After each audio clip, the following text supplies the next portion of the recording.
تو آپ کو یہ پوری کی پوری گیم سمجھ آ جائے گی. یہ کربلا ایک دن میں نہیں ہوئی, اس کے پیچھے پورا ایک پس منظر ہے.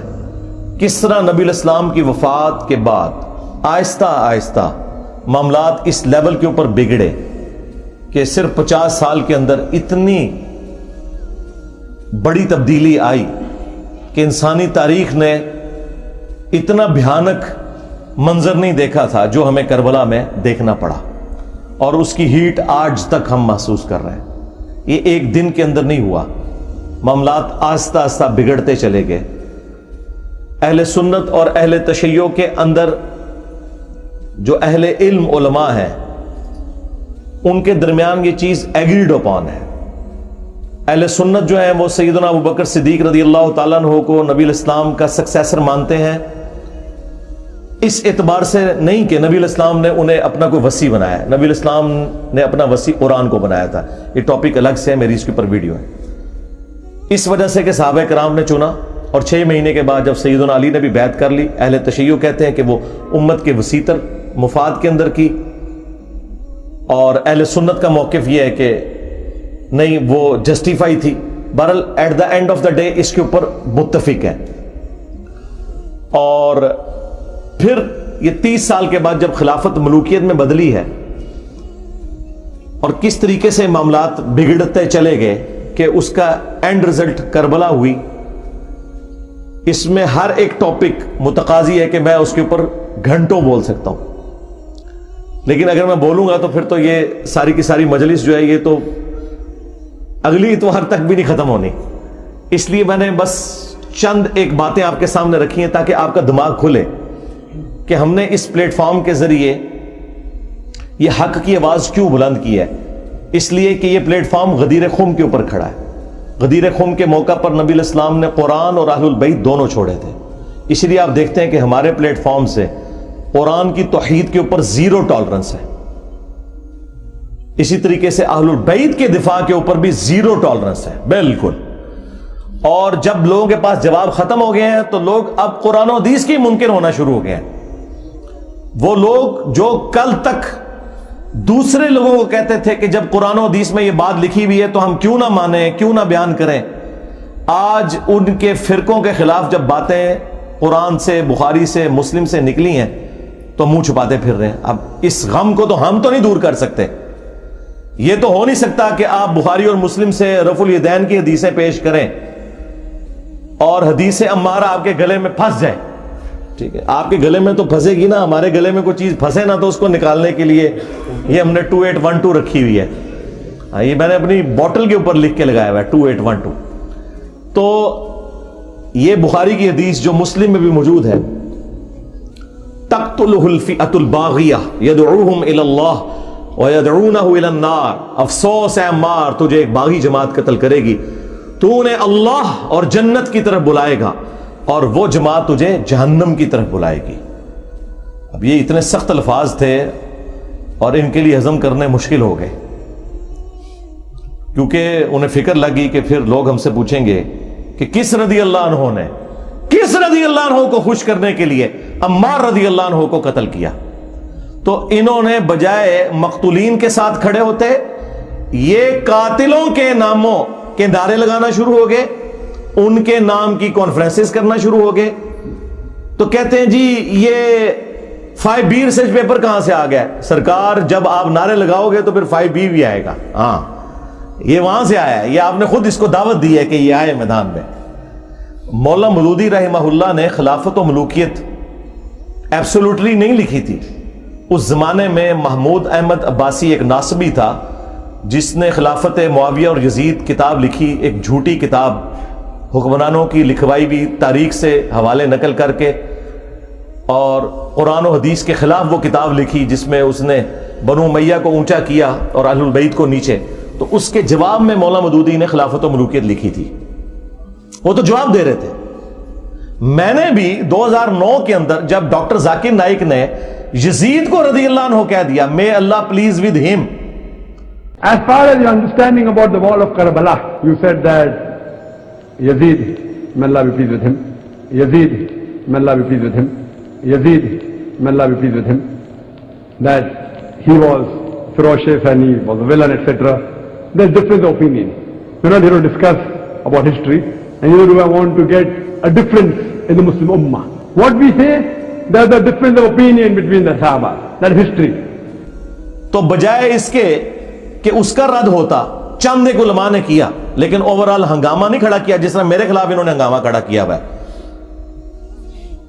ڈاکٹر ذاکر نائک کے اوپر کون سی ایف آئی آر کٹوائی ہے انہوں نے یزید کے مسئلے کے اوپر، اور میرے اوپر آئے دن یہ ایف آئی آر کٹواتے رہتے ہیں۔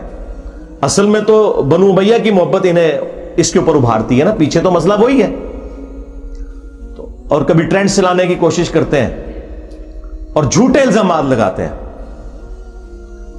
تو وہ ڈاکٹر ذاکر نائک نے جب 2009 میں یہ بات کی تو میں نے اس کے جواب میں ویڈیو ریکارڈ کروائی تھی،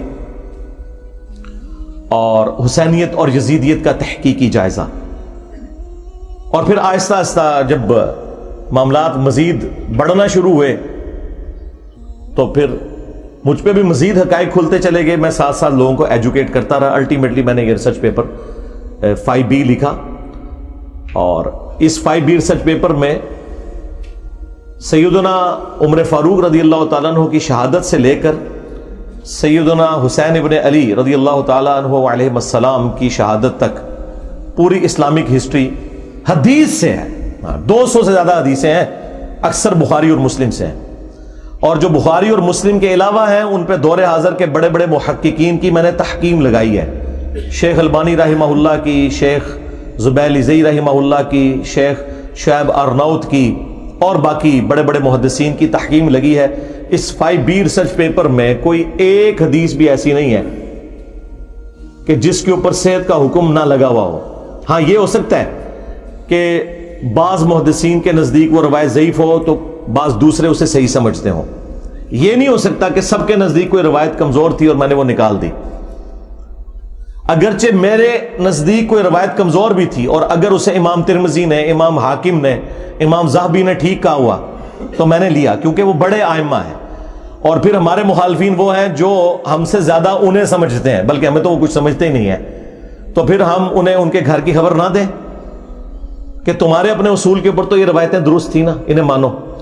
کیونکہ جب ہم کوئی اپنی روایت پیش کرتے ہیں ان کتابوں سے تو تم ریجیکٹ کر دیتے ہو، بخاری مسلم تم ریجیکٹ نہیں کر سکتے، تو اس کے لیے پھر تم باطل تعویلات تلاش کرنا شروع کر دیتے ہو، اور آئے دن کوئی نہ کوئی ہنگامہ کھڑا کرتے رہتے ہیں۔ تو میں وقتاً فوقتاً ان تمام ٹاپکس کو ایڈریس کرتا رہتا ہوں تاکہ لوگوں کو حق بات پتہ چل جائے۔ یہ اتنا معاملہ آسان نہیں ہے۔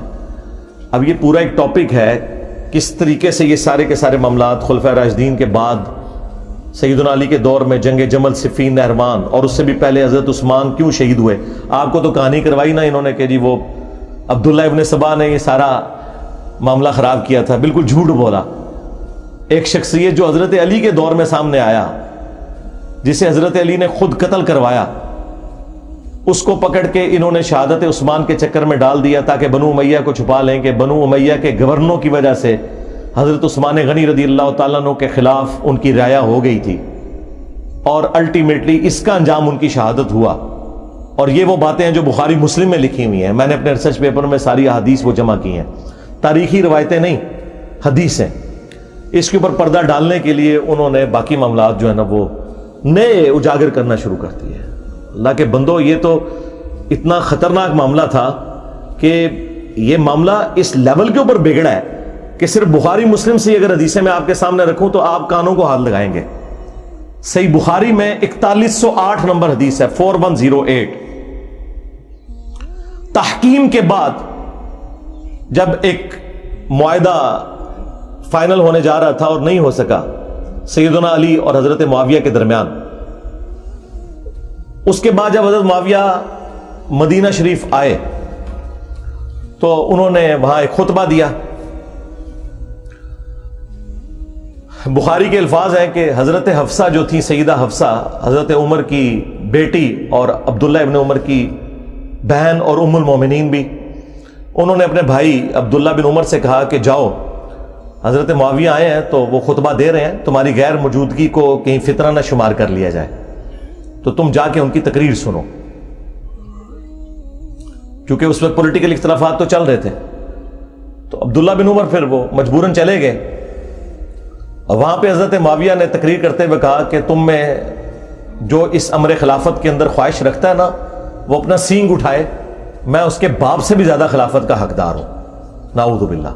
اور یہ کنایا کیا انہوں نے حضرت عبداللہ بن عمر کی طرف۔ وہ اگلی جو اس روایت کا حصہ ہے بخاری کا، وہ آپ کو کلیئر کر دے گا۔ اب یہ اتنا بڑا جملہ تھا، اب مجھے بتائیں کہ عبداللہ بن عمر کا باپ وہ ہے کہ جن کی وجہ سے رومن امپائر گری ہے اور شام مسلمانوں کے پاس آیا، اور اس شام میں بیٹھا ہوا ایک شخص امیر شام، وہ اسی کے بیٹے کو کہہ رہا ہے کہ میں تجھ سے اور تیرے باپ سے زیادہ خلافت کا حقدار ہوں۔ یہ بخاری شریف ہے جی، یہ اصول الکافی شریف نہیں ہے، ہاں یہ مولانا شریف نہیں ہے، یہ بخاری شریف ہے۔ اب عبداللہ بن عمر کو غصہ تو آیا، لیکن خاموش ہو گئے۔ اور وہ خاموش کیوں ہوئے؟ آج بھی لوگ کہتے ہیں نا کہ جی صدیوں سے لوگ کیوں نہیں بول رہے تھے، اس زمانے میں نہیں لوگ بول سکے۔ وہ ہمارے استاد مولانا اسحاق صاحب والی بات ہے کہ ماما روزانہ حسین نہیں جم دیا، ہاں حسین ابن علی اور عبداللہ ابن عمر دونوں کی نیچرز میں فرق تھا۔ تو بعد میں ایک دوسرے صحابی کہتے ہیں عبداللہ بن عمر سے کہ آپ نے اسی وقت معاویہ کو جواب کیوں نہیں دیا جب وہ یہ کہہ رہا تھا کہ میں اس کے باپ سے بھی زیادہ خلافت کا حقدار ہوں؟ تو عبداللہ بن عمر نے کہا کہ میں نے ارادہ تو کیا کہ میں اپنی گوٹ کھولوں، یعنی وہ احتبا کر کے دونوں گھٹنوں کو یوں لے کے بیٹھے تھے، اور میں اسے اسی بھرے مجمع میں جواب دوں کہ تجھ سے زیادہ خلافت کا حقدار وہ ہے کہ جس نے تم سے اور تمہارے باپ سے جنگ کی تھی جب تم لوگ کافر تھے اور ہم لوگ مسلمان تھے۔ یعنی تم لوگ بعد میں مسلمان ہو کر طلقاء فتح مکہ کے موقع پر تم لوگوں نے معافیاں مانگ کے اسلام قبول کیا، تم لوگ آج آ کے عمر اور اس کے بیٹے کے بارے میں کہہ رہے ہو کہ ہم اس سے زیادہ خلافت کے حقدار ہیں۔ مجھے بتائیں، جو شخص یہ کہے کہ میں عمر سے زیادہ خلافت کا حقدار ہوں، اس نے علی کی خلافت کہاں سے ماننی تھی؟ یہ اب سنی شیعہ سے مسئلہ اٹھ چکا ہے جی۔ وہ قصاص عثمان چاہتے تھے، قصاص عثمان چاہنے والا یہ کہے گا کہ میں حضرت عمر سے زیادہ خلافت کا حقدار ہوں، تو انٹینشن تو انہوں نے خود کھول کے بتا دی۔ اچھا، تو وہ عبداللہ بن عمر کہتے ہیں میں نے ارادہ تو کیا اپنی گوٹ کھولوں اور میں ایسے کہوں کہ تجھ سے زیادہ خلافت کا حقدار اور تیرے باپ سے زیادہ وہ ہے کہ جن لوگوں نے تمہیں مار مار کے اسلام میں داخل کیا ہے، یعنی تم لوگ کافر تھے اور ہم نے تم سے جنگیں لڑی ہیں۔ اور امام بخاری نے یہ حدیث غزوہ خندق کے چیپٹر میں ڈالی ہے، یہ بتانے کے لیے کہ خندق کے موقع پر عبداللہ بن عمر اور حضرت عمر مسلمان تھے اور حضرت معاویہ اور ان کے والد کافر تھے۔ یہ اس میں سے انہوں نے رزلٹ نکالا ہے۔ اچھا، اب یہ بڑی حیران کن بات ہے، اسے آپ کرامت سمجھیں یا انٹینشنلی ایسا ہوا، یہ سیم الفاظ صحیح مسلم کے اندر موجود ہیں حضرت عمر کے بھی۔ ایک تو وہ بخاری میں حدیث ہے نا، جب آپ کو زخم لگے تو آپ نے 6 رکنی کمیٹی بنائی اور کہا کہ میں اپنے بعد اس امر خلافت میں ان 6 بندوں کے سوا کسی کو حقدار نہیں سمجھتا کہ رسول اللہ اپنی وفات تک ان سے راضی رہے، علی، عثمان، طلحہ، زبیر، عبد الرحمن بن عوف اور سعد بن ابی وقاص، ان میں سے کسی کو خلیفہ چن لینا میرے بعد۔ اور مسلم شریف میں الفاظ ہیں کہ آپ نے خواب دیکھا کہ ایک مرغے نے آپ کو ٹھونگ ماری ہے، اس کے بعد آپ نے جمعے والے دن خطبہ دیا اور اگلا جمعہ آپ کو نصیب نہیں ہوا، بدھ والے دن آپ کی شہادت ہو گئی، اور کہا کہ میں نے خواب دیکھی ہے اور میں نے اس کی تعبیر یہی کی ہے کہ عنقریب مجھے قتل کر دیا جائے گا، اور اگر میں اچانک مارا جاؤں تو اپنی خلافت کو ان 6 بندوں سے باہر نہ جانے دینا کہ جن سے رسول اللہ اپنی وفات تک راضی رہے۔ اس کے آگے بڑے خطرناک الفاظ ہیں کہ تم دیکھو گے کہ ان 6 بندوں کی مخالفت وہ لوگ کریں گے کہ جن کو میں نے اپنے ہاتھوں سے اسلام کے لیے مارا ہوا ہے، اور اگر وہ مخالفت میں سامنے آ جائیں تو سمجھ لینا کہ یہ لوگ اللہ کے دشمن اور کافر ہیں۔ اتنے سخت الفاظ ہیں، ہاں جی۔ اب یہ آپ نے تلاش کرنا ہے یہ اللہ کے دشمن کن کو کہا انہوں نے، کہ جن سے میں نے اسلام کے لیے خود جنگ کی ہے۔ لوگ کہتے ہیں یہ رومنز اور پرشینز کا ذکر ہو رہا ہے، اور رومنز اور پرشینز کو صحابہ کرام نے اپنے مشورے میں شامل کرنا تھا کہ حضرت آپ بتائیں کہ ہم نے کس کو خلیفہ چننا ہے، اور دوسرا رومنز اور پرشینز تو رہی کوئی نہیں تھے، وہ تو گر گئے تھے حضرت عمر کے دور میں۔ یہ آپ اپنے اندر رہنے والے لوگوں کی بات کر رہے تھے کہ یہ وہ لوگ ہیں جن کو ہم نے مار مار کے اسلام میں داخل کیا ہے اور یہی مخالفت کریں گے ان 6 بندوں کی. خیر اس کی ایکسپلینیشن میں علماء پہ چھوڑ دیتا ہوں. میں نے کوئی تشریح کی تو کہیں گے کہ ایت وچ نہیں سی لکھیا, تون وچوں کڈ کے لکھیا ایت وچ تے ٹائم قیامت تک کی کڈ کے دس. اچھا مزے کی بات بتاؤں, یہ مسلم شریف کی حدیث جو ہے نا, یہ سیم حدیث سنن کبریٰ البیہقی کے اندر اسی سند کے اوپر ہے 100%, یہ مرغے کی ٹھونگ مارنے والی. اور اس کے اینڈ میں لکھا ہے کہ سیدنا عمر 26 ذوالحجہ کو شہید ہوئے.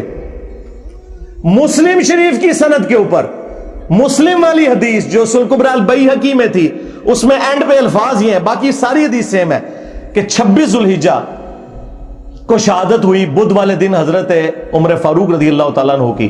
تو سرکار یکم محرم کہاں سے نکال لیا؟ مسلم شریف میں 26 ذوالحجہ ہے, ظاہر سند وہی ہے. چلیں تاریخ کی بھی کتابیں اٹھائیں تو جتنی صحابہ کرام کے حالات زندگی پہ کتابیں ہیں نا, وہ 3 بڑی بڑی کتابیں ہیں. الاستیاب امام ابن عبد البر کی کتاب, اس کے بعد اسد الغابہ ابن اثیر کی کتاب, اور اس کی شرح الاصابہ 8000 صحابہ کے حالات زندگی ابن حجر اسقلانی کی. یہ 3 مین کتابیں, تینوں میں 26 ذوالحجہ لکھا ہے. باقی اقوال لکھ کے انہوں نے کہا یہ ثابت نہیں ہے. یکم محرم کا تو قول لکھا ہی نہیں ہوا. ایک جگہ ہے کہ جب دفنا چکے تھے تو محرم کا چاند نکلا, وہاں پہ بھی یکم محرم شہادت نہیں ہے. حضرت عثمان کی بھی بیعت پہلے ہو چکی تھی. اتنا بڑا جھوٹ بولا. ادھر غدیر خم کی ڈیٹ انہوں نے 18 ذوالحجہ کو حضرت عثمان کی شہادت کے ساتھ جوڑ دیا, حالانکہ حضرت عثمان غنی رضی اللہ تعالیٰ عنہ کی شہادت 18 ذوالحجہ کو ہوئی نہیں ہے. ان ساری کتابوں میں آپ نکال کے دیکھیں تو آپ کو 18 ذوالحجہ کی ڈیٹ نہیں ملے گی, 12 ذوالحجہ کی ملے گی. ہر معاملے میں جہاں جہاں مولوی گھس سکتا تھا نا, اس نے گھسنے کی کوشش کی ہے.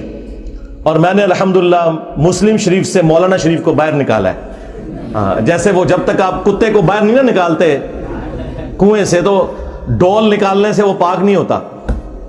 تو یہ مسلم شریف میں الفاظ تھے کہ حضرت عمر نے کہا یہ 6 بندے ایسے ہیں کہ ان کی مخالفت وہ لوگ کریں گے جن کو میں نے اسلام کی خاطر مارا ہوا ہے. سیم الفاظ وہی حضرت عبداللہ بن عمر نے ریپیٹ کیے. حدیث ختم نہیں ہوئی بخاری کی, آگے الفاظ ہیں کہ عبداللہ بن عمر کہتے ہیں کہ میں نے ارادہ تو کیا تھا یہ ساری باتیں کروں, تو پھر مجھے جنت کی نعمتیں یاد آ گئیں اور میں نے انہی پر اکتفا کر لیا, اور پھر میں خون ریزی اور فتنے کے ڈر سے خاموش ہو کر اپنے معاملات کو میں نے اسی کے اوپر اکتفا کر لیا. وہ حدیث کا راوی کہتا ہے کہ عبداللہ بن عمر نے خاموش ہو کر اپنی جان بھی بچا لی اور اپنی عزت بھی بچا لی. ایک ماموں نے دوسرے ماموں سے اپنی جان اور عزت بچائی. ابھی عبداللہ بن عمر بھی تو ماموں ہے نا, جب انہوں نے رشتے اس طرح کے نکالے ہوئے ہیں تو عبداللہ بن عمر ماموں نہیں ہے, وہ خال المومنین نہیں ہے. تو وہ کہتے ہیں کہ عبداللہ بن عمر نے اپنی جان بھی بچا لی اور عزت بھی بچا لی. یعنی اس وقت کیسی کیٹاسٹرافک کنڈیشن تھی کہ لوگوں کو اپنی جان سے بھی ہاتھ دھونا پڑتا تھا. تو سرکار لوگ کہتے ہیں کہ بھی سارے حسین ابن علی کی طرح کیوں نہیں اکٹھے ہو گئے, اپنے بال بچوں کے ساتھ کیوں نہیں سامنے آ گئے؟ ایسا ہو نہیں سکتا میرے بھائی. یہ تو جن کا یعنی گھرانہ اتنا عالی ہے کہ جنہیں یہ پتا ہے کہ ہمارا کسی چیز کو ایکسیپٹ کرنا, اس کو دین کا حصہ بنا دینا ہے, انہوں نے سامنے آنا تھا نا, باقی لوگوں نے کہاں سے آنا تھا. پھر سورہ مریم میں جو آیت ہے, اللہ تعالیٰ نے انبیاء کرام علیہ السلام کا ذکر کر کے فرمایا کہ جب انبیاء کرام دنیا سے چلے جاتے تھے نا, فخلف من بعدہم خلف, تو ان کے جانے کے بعد ایسے ناخلف لوگ جانشین ہوتے تھے, اضاعوا الصلاۃ, جو نمازوں کو ضائع کرتے تھے, واتبعوا الشہوات, اور وہ شہوات کی پیروی کرتے تھے, فسوف یلقون غیا, ان قریب یہ اپنے انجام کو پہنچ جائیں گے. اللہ تعالیٰ نے کہا کہ انبیاء جب بھی دنیا سے جاتے تھے ان کے جانے کے بعد ناخلف لوگ ان کے جانشین بن جایا کرتے تھے, یعنی کچھ عرصہ گزرنے کے بعد ان قریب یہ اپنی اس گمراہی کی سزا کو پالیں گے. یہ جو سورہ مریم کی آیت ہے نا, یہ سیم فٹ ان ہوئی نبی الاسلام کے کیس میں بھی, اور اس کی ایکسپلینیشن میں وہ صحیح مسلم کی مشہور حدیث ہے جو آپ کو سمجھ ہی نہیں آ سکتی تھی جب تک آپ کو کربلا سمجھ نہ آئے، کہ نبی علیہ السلام نے فرمایا کہ جب کبھی بھی اللہ نے کسی پیغمبر کو مجھ سے پہلے بھیجا نا تو اس کے جانثار ساتھی حواری ہوا کرتے تھے، وہ حواری بڑے پیشن کے ساتھ اس کی دعوت کو آگے لے کے چلتے تھے، اور جب وہ مخلص لوگ رخصت ہو جاتے تھے نا تو پھر ایسے ناخلف لوگ اس مسند پہ آگے بیٹھ جاتے تھے جو زبان سے وہ کہتے تھے جو کرتے نہیں تھے، اور جس کے کرنے کا حکم دیا گیا ہوتا تھا اس کی مخالفت کرتے تھے، الٹ چلتے تھے۔ ایسے لوگوں کے خلاف جو اپنے ہاتھ سے جہاد کرے وہ مؤمن ہے۔ کون؟ حسین ابن علی۔ جو اپنی زبان سے جہاد کرے وہ بھی مؤمن ہے، اور جو اپنے دل میں جہاد کرے، یعنی اگر کمزور ہے دل میں ہی برا مانے، سامنے نہ آئے، عبداللہ بن عمر، عبداللہ ابن عباس، عبداللہ ابن زبیر، اس جیسے لوگ، وہ بھی مومن ہے، لیکن ظاہر ہے کہ یہ اس لیول کے نہیں۔ اور فرمایا اس کے بعد رائی کے دانے کے برابر بھی ایمان نہیں ہے اگر کوئی دل میں بھی برا نہیں سمجھتا۔ یہ جو حدیث ہے کہ تمام انبیاء کے ساتھ ایسا ہوا ہے، تو دیکھ لیں سیدنا حسین ابن علی ہی سامنے آ کے کھڑے ہوئے۔ صحیح بخاری میں ایک اور حدیث ہے 4827، اس حدیث کے کئی ایک طرق ہیں باقی کتابوں میں، المستدرک للحاکم کے اندر، سنن نسائی الکبریٰ کے اندر، اور اللہ بھلا کرے امام ابن کثیر نے تفسیر ابن کثیر میں سورۃ الاحقاف کی آیت نمبر 17 کے کانٹیکسٹ میں وہ سارے طرق ایک جگہ جمع کر دی ہیں۔ تفسیر ابن کثیر کے اوپر تو کسی کو اختلاف ہو ہی نہیں سکتا تھا، اور بخاری کی حدیث 4827 وہ بھی لی اور باقی اس کے طرق بھی ایک جگہ جمع کیے۔ اس سے آپ کو پورے سینیریو کا اندازہ ہو جائے گا۔ مروان بن حکم جب مدینہ کا گورنر بنا تو بخاری کے الفاظ ہیں کہ اس نے ایک دن خطبے میں یزید ابن معاویہ کا ذکر کرنا شروع کیا اور کہا کہ اللہ تعالیٰ نے امیر المومنین حضرت معاویہ کو یہ بات سجھائی ہے، وہ امت کے وسیع تر مفاد کے اندر اپنے بعد یزید ابن معاویہ کو خلیفہ بنانا چاہتے ہیں، یعنی ابھی حضرت معاویہ زندہ ہیں اور بیعت لے رہے ہیں اپنے بیٹے کے لیے۔ اب بخاری میں بس اتنے الفاظ ہیں کہ جب اس نے یہ بات کی نا تو عبد الرحمن بن ابی بکر کھڑے ہوئے اور انہوں نے کچھ کہا۔ امام بخاری نے اپنی شرافت کی وجہ سے وہ الفاظ نقل نہیں کیے، لیکن وہ الفاظ کہیں گئے نہیں ہیں، وہ حاکم کے اندر، سنن نسائی الکبریٰ میں، اور اللہ بھلا کرے تفسیر ابن کثیر میں انہوں نے سارے طرق، المعجم الکبیر طبرانی سے بھی جمع کر دیے۔ بخاری میں الفاظ ہیں کچھ کہا تو مروان نے کہا پکڑو اس کو، عبد الرحمن بن ابی بکر کو، تو وہ بھاگ کر حضرت عائشہ کے حجرے میں چھپ گئے۔ مسجد نبوی کے ساتھ ہی تھا حجرہ عائشہ، اور یہ حضرت عائشہ کے بھائی بھی لگتے تھے، اور جو ہمارے سب کانٹیننٹ میں کہا جاتا نا سگے بھائی، کہ ماں اور باپ دونوں ایک، عرب میں تو باپ ایک ہونا تو سگا ہو جاتا ہے۔ یہ عبد الرحمن بن ابی بکر وہ ہیں کہ جو والدہ ہیں ان کی اور والد دونوں وہی ہیں جو سیدہ عائشہ کے والدین ہیں۔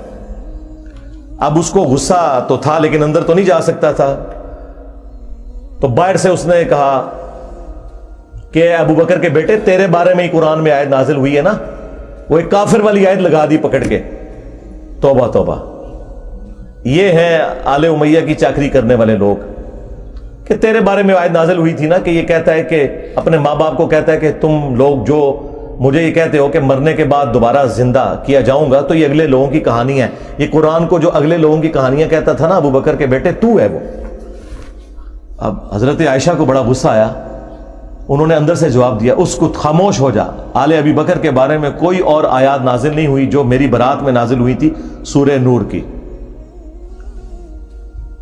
اور بخاری کی حدیث یہاں پہ ختم ہے، لیکن جو باقی روایتیں ہیں ان میں فلنگ دی بلینکس بھی ہیں۔ ایک تو یہ کہ وہ عبد الرحمن بن ابی بکر نے کیا بات کی تھی کہ جو امام بخاری نے کہا کہ کچھ کہا تو اس نے کہا پکڑو اس کو، ظاہر کو چوبے والی گل کی ہے نا، ہاں انہیں کیا سی کہ سیدھی طرح کہہ کہ تیرا امیر المومنین